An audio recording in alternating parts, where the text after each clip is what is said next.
मुख्यमंत्री माझी लाडकी बहीण योजनेच्या ऑगस्ट महिन्याच्या हप्त्याची प्रतीक्षा लाभार्थी महिलांना आहे.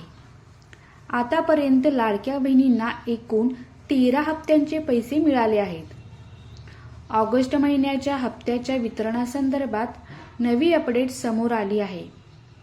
महाराष्ट्राच्या सामाजिक आणि न्याय विभागानं ऑगस्ट महिन्याच्या आर्थिक लाभाच्या वितरणासाठी 344 कोटी रुपयांचा निधी महिला व बाल विकास विभागाला वर्ग करण्यासंदर्भातील शासन निर्णय 9 सप्टेंबरला जारी करण्यात आला आहे. त्यामुळे ऑगस्ट महिन्याच्या लाभाचे वितरण करण्यासंदर्भातील एक प्रक्रिया पूर्ण करण्यात आली आहे.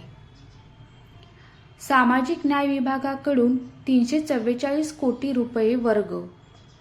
मुख्यमंत्री माझी लाडकी बहीण योजनेच्या ऑगस्ट महिन्याच्या आर्थिक लाभाच्या वितरणासाठी 344 कोटी रुपयांचा निधी महिला व बाल विकास विभागाला वर्ग करण्यासाठी मान्यता देण्यात येत असल्याचं शासन निर्णयात म्हटलं आहे.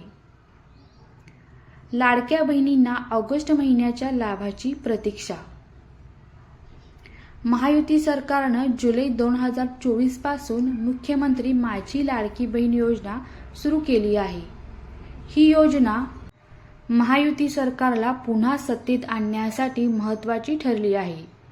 लाडकी बहीण योजनेच्या शासन निर्णयानुसार लाडक्या बहिणींना दरमहा 1500 रुपये दिले जातात, तर पीएम किसान सन्मान निधी आणि नमो शेतकरी महासन्मान निधी योजनेच्या लाभार्थी शेतकरी महिलांना दरमहा 500 रुपये दिले जातात.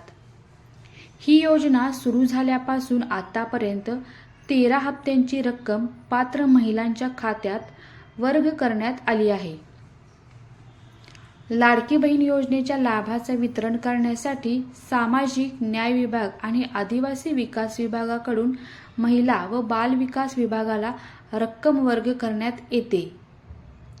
त्याप्रमाणे सामाजिक न्याय विभागानं मुख्यमंत्री माझी लाडकी बहीण योजनेच्या लाभाच्या वितरणासाठी 344 कोटी रुपयांचा निधी वर्ग केला आहे. त्यामुळे आता लवकरच राज्य सरकारकडून किंवा महिला व बाल विकास विभागाकडून मुख्यमंत्री माझी लाडकी बहीण योजनेच्या ऑगस्ट महिन्याच्या लाभाच्या वितरणाची सुरुवात झाली आहे. 26 लाख लाडक्या बहिणींची गृह चौकशी. एकीकडे मुख्यमंत्री माझी लाडकी बहीण योजनेच्या ऑगस्ट महिन्याची प्रतीक्षा लाडक्या बहिणी करत असल्या तरी दुसरीकडे महिला व बाल विकास विभागाकडून माहिती व तंत्रज्ञान विभागाकडून मिळालेल्या डेटाच्या आधारे 26 लाख महिलांची गृह चौकशी केली जाणार आहे.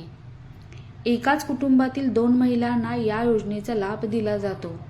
ज्या कुटुंबात 2 पेक्षा अधिक म्हणजे 3 महिला लाभ घेत असतील त्या कुटुंबातील एका महिलेचा आर्थिक लाभ बंद करण्यात येणार आहे.